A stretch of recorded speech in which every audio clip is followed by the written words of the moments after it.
Hey Bernie, thank you for joining me. I'm Reena Deepti Annabelle, aka Mummy Imperfect, and you are listening to the Sisterhood of Mummy Imperfect, the podcast where I celebrate and explore womanhood each and every week with the help of my fabulous guests. So you might be aware that Thursday, the 2nd of March, is World Book Day in the UK.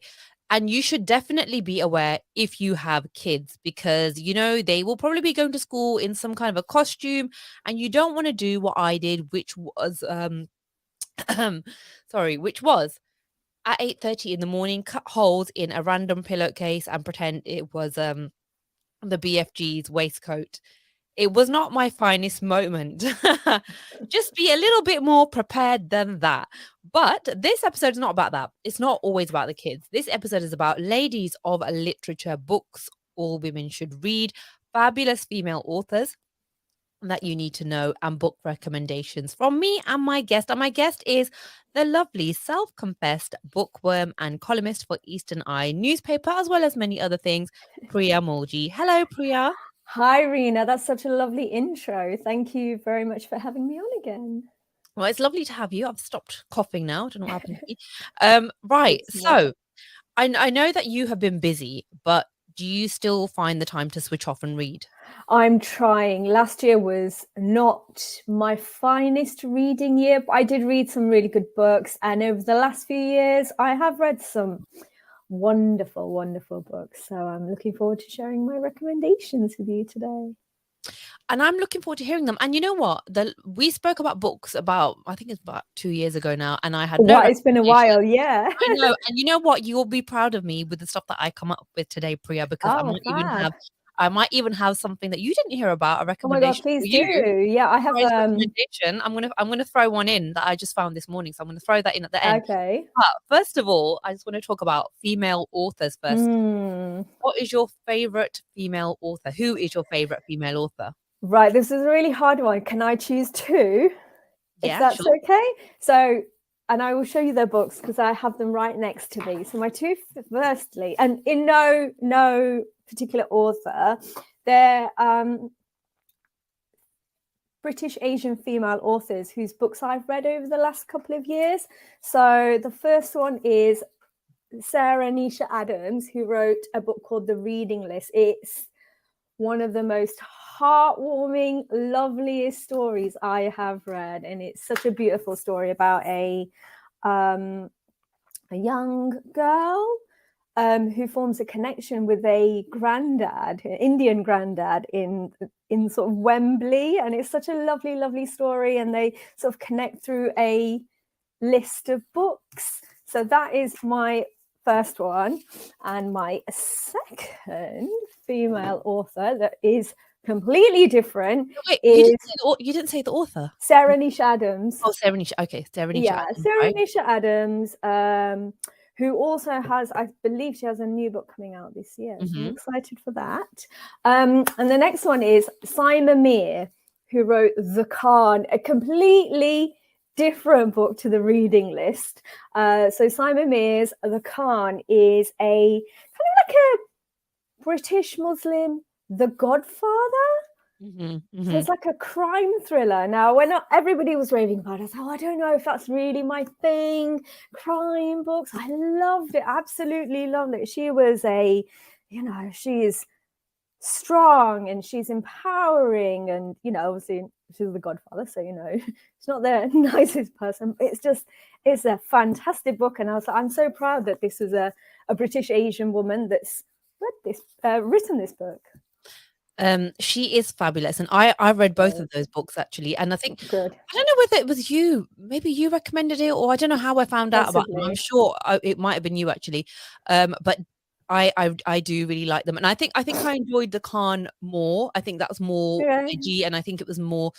It was very my edgy, kind of thing. Yeah. Whereas the other one was a bit slower pace, but definitely amazing authors, and yeah, I can't wait to see what they're going to do next, especially like Simon Mears, if she carries on down this path of writing about this, badass boss lady in the underworld. Amazing. So cool. For me, so I'm going to go with a classic. So I'm just sharing my all-time favorite female author. It's got to be Maya Angelou. Now, Absolutely. I don't know, I'm sure people must know who that is, but she is she was an American, like a poet, a civil rights activist, author. She published 7 autobiographies, 3 books of essays, several books of poetry, and she's also written like plays and movies and things like that. And so she passed away in May 2014 at the age of 86. And I didn't know, but when I was kind of researching into her life the other day, she was actually writing books until like the end of her life. So she wrote Wow. 4 books during the last 10 years of her life, and to me that is gold. It's like that constant like churning over ideas and being creative, and I think that is amazing. Like for me, I want to do that, to kind of go out writing, churning out ideas and stuff. And so I don't know, have you read her books? I haven't actually. Obviously, I'm Oh my very aware God, of her. I know. read them. Okay, so basically I she know. wrote books about her life, and I think, I mean, they are autobiographies, but then she's written them in a very kind of fictional story way. And when you read them and you think, oh my gosh, this actually happened to somebody, this stuff that happened. So the first one is I Know Why the Caged Bird Sings. So start with that one, and it was first published in 1969, and it's like this coming of age story that illustrates how like strength of character and a love of literature can overcome racism and trauma. And she really went through a lot of trauma as a kid. So I mean, it's kind of heartbreaking, but also quite hopeful, the books are. Mm. So I think you should definitely put that I'm on. absolutely going to add that to my huge to be read pile by TBR. And that obviously, this brings me on to books that we think all women should read. So that's my first one. Mm. That is my first one on my little list of books that I think all women should read. Definitely start with I Know Why the Caged Bird Sings, and then move on to other books from Maya Angelou. So what about you, Priya? What books do you So think all women should read? I think now, I don't know if it's controversial or not. It's a book written by a man, but it is such a wonderful story. And if you've probably read it. I think half the world has probably read it, but it's The Midnight Library, which is such a wonderful, wonderful book. It's just about a woman that's kind of between life and death, and then she kind of goes back and sort of reminisces of, well, not reminisces, but there's different parts of the story where if she'd taken this path, this would have happened, kind of like a sliding doors thing. But if she'd taken, if she'd married this guy, what would have happened? If she'd become like an Olympic swimmer, what would have happened there? So that is my book that I think everybody should read. I've actually read that book, and it was because of you, because when we spoke, Everybody's read it. I've recommended it to like everybody I know. Read it. You're doing the most when it comes to promoting that book, honestly. That book, yeah. But It's one of my good. favorites. Yeah. It's just one of my favorites. And it is as good as you say, and it does make you think. And we all have those moments, don't we? Like, oh, what if I'd have done this or gone out with this person or whatever? So I think it is Absolutely. very relatable. Or even just followed a different career path, or I think there's one of the bits is where she's becomes like she's in a band and they become really like world famous. What would have happened? So I just I just loved it. It sounds depressing, but it's really uplifting in the end. So yeah, it's good. Okay, The Midnight Library by Matt Haig. Okay, yep. So let me give you one of mine now. So A Thousand Splendid Suns by Khaled Hosseini, also a male writer, but I do think that like it's something that all women should read and will appreciate. Absolutely agree there. Yeah, so this, people who don't know, is published in 2007, and it's from the author of The Kite Runner, Khaled Hosseini, and it's kind of like this heartfelt saga about Miriam and Layla, 2 Afghan women whose friendship kind of really shines with like hope and humanity against the backdrop of war and destruction. And it's like, I mean, it sounds really depressing and it is sad, but it's just like, it's very hopeful as well, and just like really touches your soul. And I have to say that I read it some time ago, and I want to read it again, but I did actually cry a lot when I read it. So now then I'm like, first of all, I lent it to somebody and they never gave it back, which is so annoying. When you lend your God, I gave my most favorite book of all time to someone and I never got it back. That I know that's happened to me, and it's like, do you not understand? Like, borrow it and give it back, right? But anyway, so they didn't give it back, so I would have to buy another one, but I don't know if I'm ready to cry like that again. So I don't know You can when. borrow my copy if you like. Okay, I'll give it back or tears. But yeah, so when I'm ready to have a good cry, I'll get that and read it again. So give me another one of yours then. So it's actually a book that I am currently reading. It's actually by a friend of mine, but I just think it's so relevant. And this is not me giving her a plug, it's just because I'm really, really enjoying it. It's called All You Need Is Rest by Meet the Mystery, because everybody is so burnt out at the minute, you know, in the last few years. Like, there's been so much going on, and I know myself, you know, work's busy, I've just bought a flat and all this stuff's going on, and it's just they're like little reminders to say, just go for a walk for 5 minutes at lunchtime, or do some colouring, or just go and take a bath, or enjoy a glass of wine. So that's another one of mine at the minute. And did Mita write Understanding Social Anxiety? Absolutely, yeah. Okay, because she's been on this podcast before, and yes, she's just lovely, and I really liked her book, so I definitely want to read that. Yeah, that's nice. I didn't actually know that she had that book out. No, it's just come out recently, and like I said, it's not to plug her or anything. I'm just very much enjoying it, and rest is so not in everybody's lives right now. So it's just, I think it's really important to rest. And I'm not actually a massive non-fiction reader. I am definitely more of a fiction girl. So I definitely think it's one that should be on everyone's bookshelf. Okay. Another one that I think, well, this is, you know, when it comes to women and what women should read, like things that they must read. It's actually called Ghosts by Dolly Alderton. Yeah, I've read that. I just feel a bit like it's quite modern, and it's about millennial women, and I feel like I don't know, the way that it's written is so, it's just like you identify with it so much, even if you're not going through exactly what this character's going through. But her observations on life and just like how friendships and relationships change is so nice. So this she wrote already Everything I Know About Love, and then she has basically come up with this was her fiction debut, right? And it tells the story of this woman called Nina, who's a food writer and journalist in her early 30s, who's navigating her way through the demands of adulthood, you know, with the changing nature of her relationships in love, her family and friendships. And it does deal with some quite heavy topics, doesn't it? Things like heartbreak, dementia, gender. I was going to say that other sort of storyline about her dad is really beautiful. It's really well written, actually. Yeah. And because I feel like, you know, like if you're like of a certain age, like you do start thinking about things like that, like, you know, parents and stuff. And yeah, but she puts like humor into it and like social commentary on basically surviving the world that we live in. And there's a lot of like London location references and stuff. But I just think that, you know, it's like a nice exploration of being a woman in your 30s. So I think that is a really, really, really I was surprised at how much I actually loved it. So yeah, I think that's one to stick on reading lists. Absolutely. Priya, have you got another one that you think that should be on every woman's reading list? There's so many. There is one actually. I think is and it's very different. It's Girl, Woman, Other.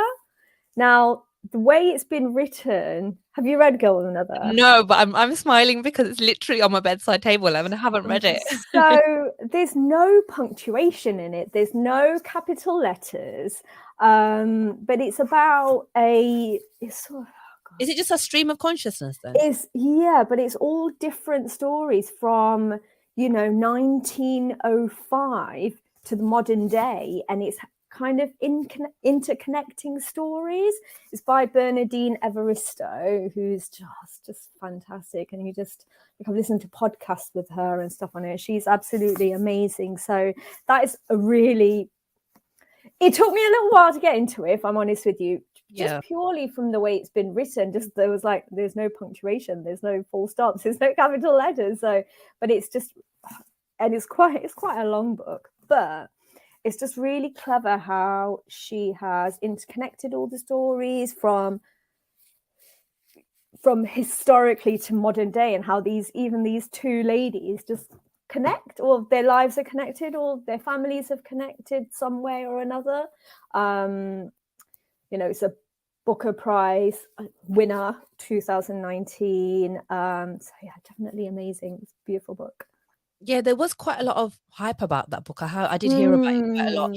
And this makes me want to read it now that you said they're interconnecting stories, because I'm not that much of a fan of short stories. I don't know what it is. It's just like, I think I just want to get really into the story and want it to carry on and be a novel. But because, you've said it's interconnecting stories, and I think I find that quite interesting. So I will actually read it now. So I need to find the time. But I got it from the library, and that's another thing that I was going to say to you, that like I feel like I don't know, like, because I go to the library with my kids, and I had not been to a library for years until I started going with my kids. And like, but even some grown-ups have said to me that they've started going to the library, and it's so good, because like I feel like it takes that pressure out of like, oh, I'm spending my money on a book, it has to be like this. So you'll just, I find that I've picked up like random books off the shelf, because I'm like, oh well, it's free, it's a library, I'll just get this and see what it's about. And it's really worked it's really worked for me, because I'm reading a lot of good books.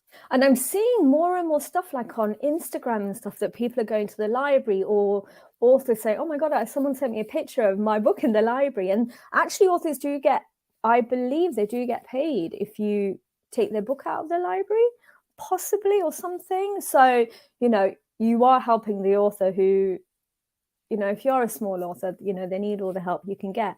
I've literally got a huge bookshelf of like about 50 books that I've not even read, so I'm not going to go to the library. But I have, in lockdown, I did join the library, and I did have a little browse here and there.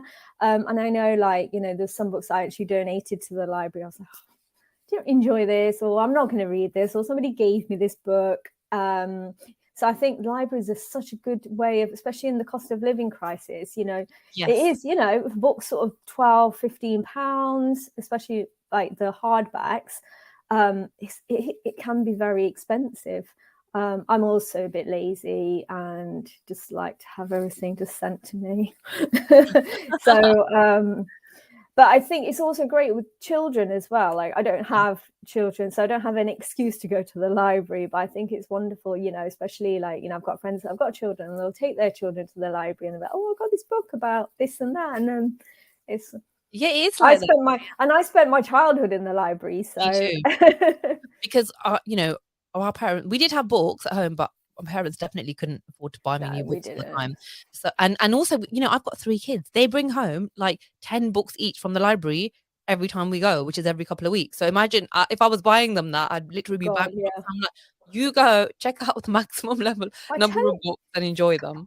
But I tell you what I have done, charity shops are great. Like, I've picked up some classics from the charity shop, like the Monica Ali books, and I think I picked up The Flat Share, which was recently made into a series, which is so good. I love The Flat Share, and I think no, not The Flat Share, her second book, I think I picked up in the charity shop for I think like £2 or something. So I think it's like the Oxfam have dedicated bookshops. Dedicated bookshops. So I think charity shops are like great, just to like, I've given loads of books to the charity shop as well. So I think charity shops are a great place, if you do want to sort of own a book, but you don't want to spend as much money. So you'll find some sort of gems in charity shops, I think. Yeah, no, 100%. And in this age of like cost of living crisis, it's a very good thing to do. So Priya, what are your favorite 3 books of all time? Yep. So there's 2 that I've already spoken about. Midnight Library is, I think, one of my favorite books of all time. It's actually been made into a film. Is it? Yeah, and I can't wait. I'm excited to know who's I don't know if they've started filming yet, but I think it is in the works. There's the reading list, which again I've already spoken about, but I just absolutely love it, and it was just Like I just read it in about 2 days, and it was like my book of the year that year. And then going back a little bit, Shantaram is, the original version that I had was the book I never got back. I gave it to a boy and he gave it to someone else. And I'd What? like, How dare he? I know, how dare he? So my friend Rita, you know, kindly had gifted me this beautiful hardback edition. This was a book that I read. It took me about 4 months to read it. I'm not going to lie. It took me a long time to read it because it's about 900 pages long. But it's about a man who escapes from an Australian prison, drugs and all this stuff, and ends up in the slums in Bombay. And it's just about all the people he meets, and he goes to Leopold's Cafe, and he does like Bollywood and stuff. They did recently make it into an Apple series, which I thought was okay. I thought the guy was well casted, but I feel like it was a bit too, it could have been grittier. So I do prefer the book. But if you want to get sort of like a snapshot of the book and you don't want to read 900 pages, it's all right to watch. But yeah, I'd say Shantaram is probably my all-time favorite book of all time. Do you know what? I'm so happy that you said that because that's on my list as well. Oh, that's so cool. It's one of the top 3. One of my top 3 all-time favorites, Shantaram. And so, I mean, I came out in 2003, and I think I read it in about 2007, and I was obsessed with it at that time. And also, it did take me a long time to read as well because it's a big book and small font, right? And it's also, it's got what at the time when I was reading it, my friend was reading this, it's called what we called had dry bits in. So there was stuff that you really had to persevere and sort of get through, and it was very detailed, and the language is beautiful, but it's very, very detailed. So like you say, it's small font, so it's probably like it's probably yeah. So, I mean, what I like about it, and because I used to keep this book of quotes. I don't know where the hell it's gone, but I wrote a few quotes down from there that he had said, because he so the writer Gregory David Roberts, obviously, like you said, armed robber, heroin addict, and all this kind of stuff. He wrote this, and apparently he wrote it 3 times after the prison guards trashed the first 2 versions. And like I feel like he's got kind of, I don't know, there's like philosophical bits in there as well as all this action. So I absolutely loved it, but I have not watched the Apple TV series. I mean, I didn't even know we had Apple TV until recently. Like, apparently we can watch it in our house, but I was a bit like, you know, sometimes you're like, oh no, it's never as good as the book. Like the series. It's not as good as the book. Yeah, so absolutely. The guy was really well. I think the guy that played Lynn, he was really like, you look at him like, right, yeah, he would definitely look like the guy that you would imagine while you're reading it. It was I feel like it was very well made. I'm going to watch. I am going to watch it, I think. And there was more of a focus on the underworld side than the slum side, which I enjoyed more and stuff. But the guy that played his friend, Prabhu, he was really good, actually. He was really well cast as well. And the woman who plays Carla was very well cast, but she was very prim and proper. And I just felt like it needed to be a bit rougher, if that makes sense. Yeah. Okay. I think I will give it a watch, though. Definitely, yeah. I will, and let me tell you about the other 2 books, right? So, okay, The Shadow of the Wind is one of them. I don't know if you have read that. Have you read it? The name rings a bell. Right. I've not read it, but so it's a 2001 novel, and it's by the Spanish writer Carlos Ruiz Zafron, and it's basically a worldwide bestseller. It was translated into English in 2004, and it sold over 1 million copies in the UK. So, you know, like, I really missed when people read books on tubes, because, you know, like when you were going on the tube and everybody had, sometimes there was phases of the same book, and that was the book that everybody had. And, you know, like even like when it was like Harry Potter came out and then adults were reading Harry Potter, so on the tube with the books. So I kind of missed out. But then there was a time when people were reading The Shadow of the Wind, and it was kind of that like 2004-ish time. But anyway, I think you would really like it, and I really recommend it. Really? Yeah, it's so I'm gonna good. write that down. It's Shadow of the The Wind. Shadow of the Wind. So it's actually like a story within a story, and it opens in the 1940s. And the protagonist is Daniel, a boy whose father owns this bookshop in Barcelona, Yep. and the whole thing makes you want to go to Barcelona. Spain. Makes I you love want to go Spain to as like Wales or well. Barcelona, and it's kind of just about basically this he goes to the cemetery of forgotten books, which houses rare and banned books, and then he's drawn to Mm. one book called The Shadow of the Wind, by this writer called Julian Carax, and then he takes it home with him, and then he reads it and falls in love with the story, and then he soon discovers that the book's mysterious author has gone missing along with every other copy of this book, and then he sets out on this kind of adventure, what happened to the author and his books. And it's a thriller and it's a mystery. And like I say, it makes you want to go to Barcelona. And it's like, at that time, I was like, oh my God. Again, lent it to somebody, never got it back. No Because way. I tried to share the love with these books. I was like, this book really means a lot to me. I love it so much. Look after it, read it. We can discuss it and all this, thinking I'm going to have a little book group thing. They never gave it back. So that one again, I think I am going to buy and reread that one. If anybody has a copy of Shantaram that they've been given or they've bought from a charity shop and it's got lots of highlighted bits, it's mine. Please return it to me. Yes, please do. So, and then my third book, the must-read book, is To Kill a Mockingbird. Beautiful. And now I feel like this is one of those titles that people kind of throw in to pretend to be clever. Oh yes, To Kill a Mockingbird by Harper Lee. You know, we must read this. But I have to say that I spent years avoiding this book, and people would be like, "Oh, you need to read this." I was like, "Oh yeah, it looks really boring." And I actually borrowed my friend's copy, and it was in my house for 5 years. I'm not even joking.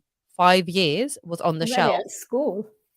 I never see, you know, a lot of people did, and I never did. And then I was just like, oh God, I just can't be bothered. I tried to get into it, kept putting it back on the shelf. And then one time I was ill with the flu, and I was literally barricaded in my room. And then I started reading it, and then I was like, oh my God, I understand now why people love this book. I get it. And you know, for those people who don't know, it's like an absolute classic, first published in 1960. It's a young girl's coming of age story and like a darker drama about the roots and consequences of racism and prejudice, and kind of probing how good and evil can coexist within a single community or individual. And it's quite serious themes that it deals with, like, you know, rape, racial inequality, but it's also known for its warmth and the humor, the way in which the story is told. So I feel like that is definitely one that everybody should read. But I just wanted to ask you now, moving on to the top 3 books that you read over the past year or so. Okay, there's a few here that I have. Top 3 books I've read over the past year. There's quite a few. So obviously I've already spoken about the reading list and the Midnight Library. There's The Girl with the Louding Voice, which was really beautiful, by Abby Dare. And it's about a girl who's in a Nigerian village, and she escapes. She's 14, and she escapes a forced marriage. And then she goes to work for a family, and, you know, she's like really desperate to get an education. It was such a beautiful book. Like, I really, really recommend this. It was on the, don't know if you guys watched Between the Covers, the Sarah Cox BBC Two. It's like a book club, and it's on BBC Two, and they discussed it on there. There was the other book I was thinking is Love After Love. That was by Ingrid Persaud. It's sort of based in I think it's Trinidad. It was just a really beautiful story about a woman and her, I don't have it here with me, but about a woman and a lodger, and it's just and their son. It's just a really, really beautiful story about people bonding, and that was just excellent as well. Love that. I saw that The Girl with the Louding Voice in the library, actually, and next time I'm going to get it, because you've mentioned it now. And that book, that's another one of your recommendations that I listened to, the Love After Love thing, that book, and it was a good book for me. Like, it's a bit traumatic, let's be honest. It's A little traumatic bit, in yeah. parts, right? So I think anyone who reads it has to be ready. This is not fluffy, like, rom-com type things. The love we're talking about is like a deep love that's sometimes unpleasant, right? But the characters are amazing. Yeah, it's a very, very, very good book, and also nice to read a book about like that community, like the the Trini It's community. not really ever really written about, so I think that also on Between the Covers as well, actually. So that's a great program to watch, if you are looking for recommendations and you don't quite know where to start. Yeah.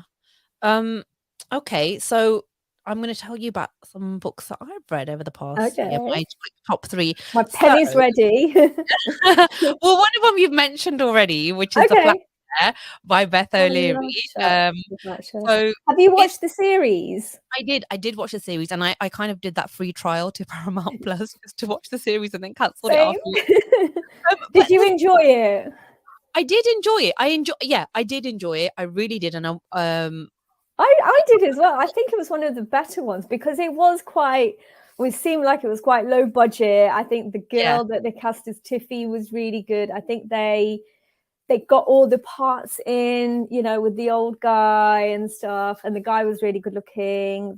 Plays Leon. yeah. That helps. I just thought it was I think I watched it all in one afternoon. I just sat, I was like, I think it was over Christmas. I just watched it all out. Yeah, I really enjoyed it. I enjoyed it better than the Shantaram. Oh, you liked it better? You said it was a bit... As in the adaptation. Yeah, as in...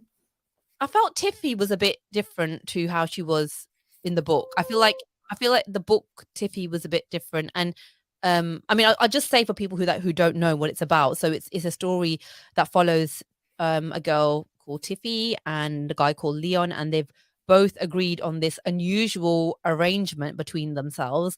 They're sharing not only a flat but a bed, and obviously not in there at the same time.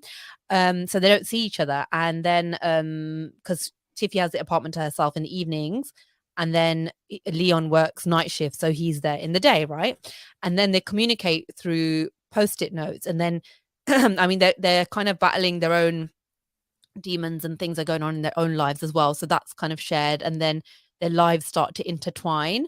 I you know where I am in my life right now. I like fluff, and this is good fluff. It's like wholesome, romantic, wholesome stuff, and I think that's where I am at the moment. You won't like the other couple of books I'm maybe going to mention if we have time. Then those are not for you. Oh, okay. Okay, so yeah, just like reading about heavy stuff. Oh my gosh. See, no, but I used to be that person. Honestly, I was like, oh my God, chick lit, what? And I want to read things that make me want to kill myself. And now I don't. I've got another one actually that you'll really enjoy. I think it's called Love Your Life. I did post about it. I think it's Sophie Kinsella. I read it when I was on, I'm going to try and find it. Holiday read. Yeah, it was, Love Your Life by Sophie Kinsella. It is pure, beautiful fluff. I read it on holiday. It's about a girl that goes to like a writing retreat in Italy, and there's a boy there. And do you know what? Like pure, wholesome, it's beautiful. Lovely fluff it has a very special place in life. I think not everything has to be about let's all like rock in a corner afterwards. But so I don't know. I just feel like sometimes life gets a bit heavy, and you need a little bit of a nice little relaxing escape. So the other book was Honey and Spice.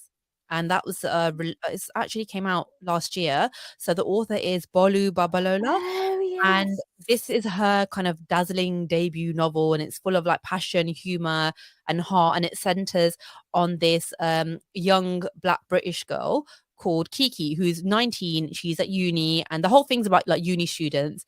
And so she's got no interest in love, and then she unexpectedly finds herself caught up in this fake relationship with the man that she warned her girls about.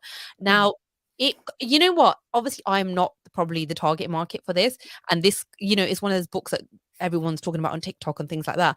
But I really liked it, and it's just very romantic and nice. And also because, like, obviously, I went to uni, and I've kind of you know, it just makes me think about like when I was at uni and friends and Yeah. relationships and guys you like and all that kind of thing. So it's quite a thick book, but it's really good. So I read that. And the other one, I don't know if you read this, but it's called So Lucky by Dawn O. Porter. I've heard of it, yeah. I think you might like that. So it came out in 2020, and it's about these three women whose their bits are all told separately. Ruby, Beth, and Lauren.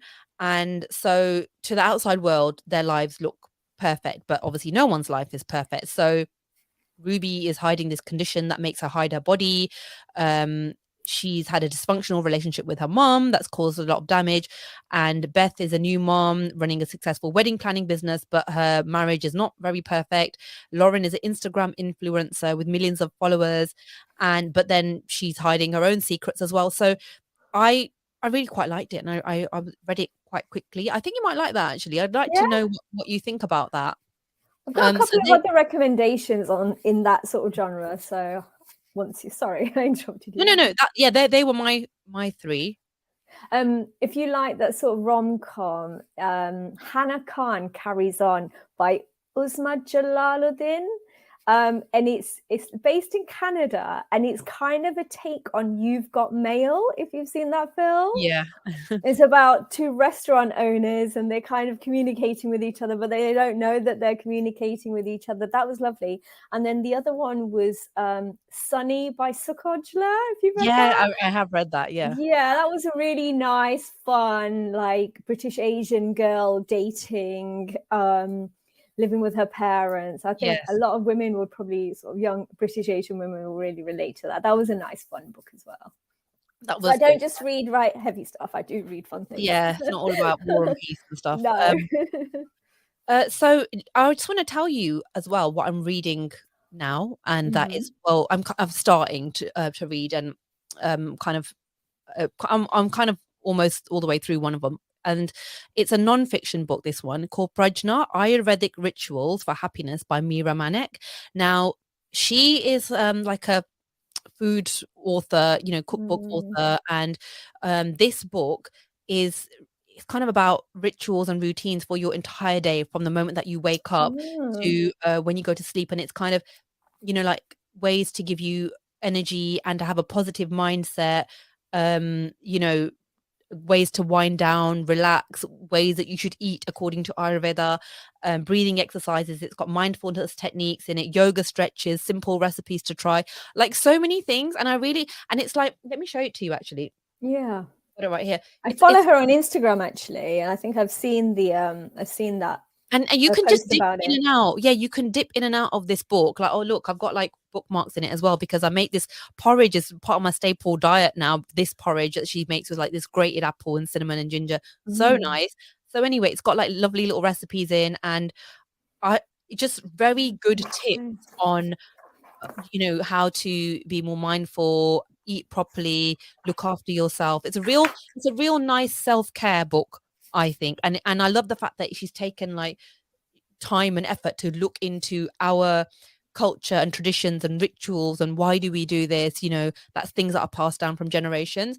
So I feel like that is a book that would really benefit people to read. I'm really enjoying Mm. it. I really, really am. And another one which I've just started is Ugly by Anita Bhagwandas, and that has just come out. So this is like she's I don't know if you've come across her. She used to write for like stylists and other newspapers and stuff, and be like a beauty editor, try products out and stuff. So I Right. kind of knew who she was from then, and then Right. started following her on social media for a while. But she's written this book, and it just like it talks about, you know, like those moments where like, I don't know if you've had these moments, but when you look at yourself in the mirror and nothing feels okay. And for her, that started when she was a child, you know, Right. feeling ugly or overweight or Mm. whatever. And it's just looking at those kind of that internal torment that we as women particularly go through, like, oh, we need to keep looking young, we need to look like this, we need to look a certain shape. And she's really kind of like looked into these beauty standards, and kind of busting the beauty standards actually, because they do sometimes turn into some like a dangerous obsession, this whole need to Mm. good and all that kind of stuff. And it's all about trying to break free from that mentality. So yeah, I'm really liking it so far, but that's what I'm currently reading. Are you currently reading anything, or is anything on your Yes. to read? So I have obviously told you about All You Need Is Rest. Mm-hmm. I'm also reading the Prince Harry. I jumped on that bandwagon and I said I do like nonfiction, but I am reading. I have, I've got it next to me. What do you think so far? I really like it actually, because I'm team Harry and Meghan, so I was like, right, it's half price. Let me just pick it up. It was literally, I was like coming back from London, and I was like, oh, that's like reading on the train. It's quite heavy, so Yeah. but the chapters are quite short, so it's quite digestible to read. So I'm reading that. I'm also reading another book, but I'm not loving it. That's why I kind of just left it to the side. Okay. The Thursday Murder Club. Richard Oh, right. Osman. I just Okay. can't get into it. I just can't get into it. So that's just, I've kind of just left that. Yeah. So kind of read it on my like lunch breaks and stuff. I read a couple. I was like, they are making it into a film. So I was like, oh, I want to read the book before the film comes out. So that's about some old people that live in a retirement home, and they kind of solve murders in the local village and stuff. And it is fun. I just can't.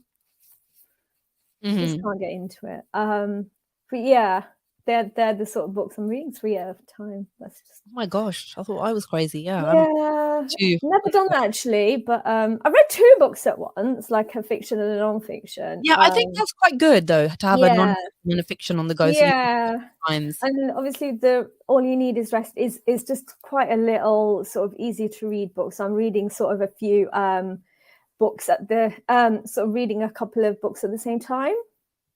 Yeah. Okay, so you know what? I'm aware of time, because I know that we don't have that much time, but I'm gonna end with a recommendation specifically for you. Look at this, Priya. I have that on my shelf and I'm not ready. Oh my god, I'm so happy. It's The Palace of Illusions by Chitra Banerjee Devakaruni.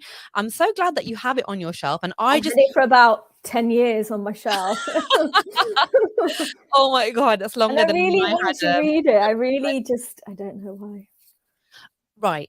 Okay. So it isn't like one of those fluffy little reads, but it is very good. Yeah, yeah, then you'll enjoy it. Yes, exactly. But it's this reimagining of the world famous Indian epic, the Mahabharata, told from the point of view of a woman, Draupadi, who is an amazing woman. And for people that don't know, like she was called Panchali because she had 5 husbands. So she was the one wife of the 5 Pandav brothers. And it's very kind of, it takes us back to a time which is like half history, half myth. It's very magical. It gives a new interpretation of this story that a lot of people know about, the Mahabharata. And it traces Princess Panchali's life, beginning with her birth in fire and then ending up with 5 husbands who've been cheated out of their father's kingdom. But it had mixed reviews as well, because I think some people, it is very touchy doing a new take on the Mahabharata, and obviously you've got to kind of put your own like spin on it, which is what this author has done. So I think some people didn't like that. Some people absolutely loved it, but I found it very, very interesting, and I read it quite quickly. So I think when you get into it, I think you'll really like it. My mum actually recommended it to me and gave it to me. Okay. I bought it in India actually. Yeah. So yes. So that is one for you, and I'm really looking forward to what you say about it. I have a couple. Yeah. If we're just yeah, absolutely. Time. Sorrow and Bliss. Again, it is about mental health.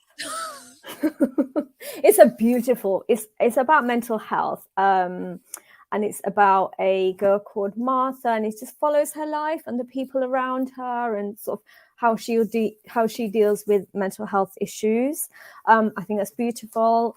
We've already mentioned the social anxiety book, but I think it's a really nice little book, especially after lockdown, when we were like, I myself was like, oh my God, I don't want to travel on the train or on the tube, and I was very like wary about being too close to people and stuff. So this was a really nice little book. It is. And then finally, Magpie by Elizabeth Day.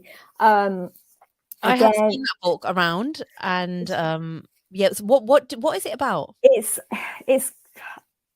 explores infertility and mental health, and it's just about a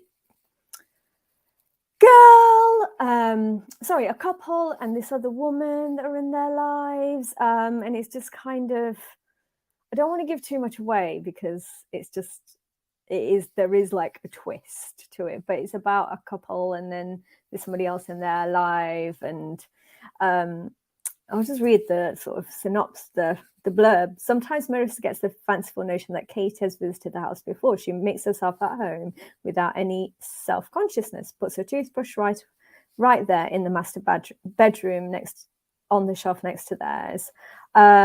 In Jake, Marissa has found everything she's ever wanted. Then their new lodger, Kate, arrives. So it is, again, it's the fluffiest book, but it's a really beautiful, well-written story, and I think it comes from somebody who has been through infertility themselves. So I think that's one for, obviously it comes with a bit of a trigger warning though. So that's a really I will lovely have book. a read. I have heard that it's good and I've seen it around. So thank you. Thank you so much. And thank you to everybody who has been listening. I hope that you have found this useful. And you know what? We would love to hear recommendations from you as well, wouldn't we, Priya? Because I'd love to, yeah. Yeah, we're always up for recommendations. So please do, drop a comment, get in touch with your must read. What is a book that all women should read? What are your what's your top favorite book of all time and why? We would absolutely love to hear that. So make sure that you are following us on social media. I'm at Rena D. Annabelle or at Sisterhood or MummyImperfect on Instagram, and there's a MummyImperfect Facebook page as well. Priya, what's yours? Best place to find me is on Instagram at Priya Mulji. I'm on Twitter as well at Priya Mulji. So drop me a message. Lovely. So thank you so much for tuning in and happy World Book Day. Peace out, Bernie. Bye. Thanks. Bye.